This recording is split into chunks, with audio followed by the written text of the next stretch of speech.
Getty Hungary election 2018, populism seems to be on the rise after the victory. This is the third consecutive term Mr. Orban has won, which makes him the longest-serving non-communist premier. Claiming victory while the National Electoral Office was still counting the votes, Mr. Orban declared, "We have won."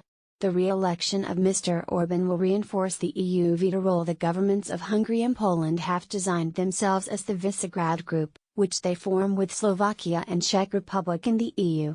Although Hungary is economically and financially dependent on Western European markets and investment, as well as EU structural aid, in recent years Budapest has pushed back against Brussels-based governance. Much of this is triggered by their opposition to the EU's refugee policy and their campaign on a nationalist agenda which advocates more sovereignty rather than more Europe. Political analyst at Hungarian think tank Policy Solutions, András Bironagi, said, "There are two different worlds to this election.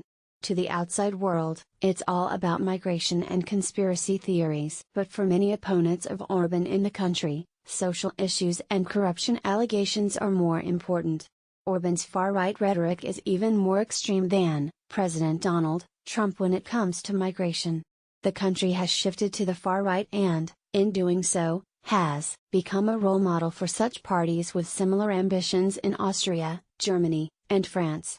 Mr. Orban has consistently vowed to maintain a forceful defense of the country's borders and culture against an influx of people from the Middle East and Africa. Getty Hungary election 2018, this is the third consecutive term Mr. Orban. During the refugee crisis in 2015, Hungary had 175,000 submissions for asylum with only 425 being accepted, according to Eurostat. Mr. Orban said, "Europe is now under invasion. Brussels wants to dilute the population of Europe and to replace it, to cast aside our culture, our way of life and everything which separates and distinguishes us Europeans from the other peoples of the world."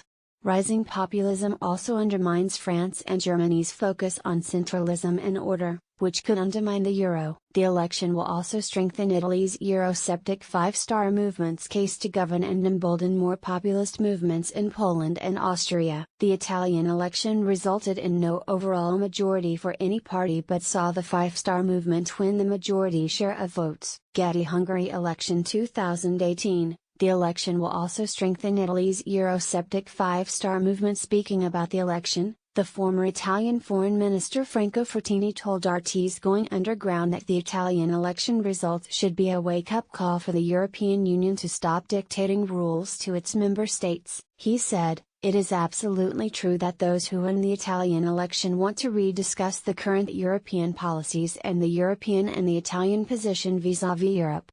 We need a European revolution. We need to change and renegotiate even some basic pillars of the European Union after this kind of political response in Italy. We are in the middle of a difficult movement in Europe. The so-called Franco-German excess, the Brexit negotiations and now the Italian election outcome.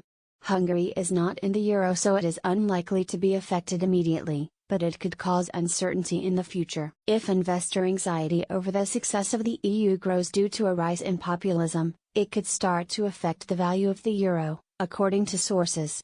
But the problem with the European Central Bank at the moment is that the euro is too strong, so a weakening could be good for the Eurozone.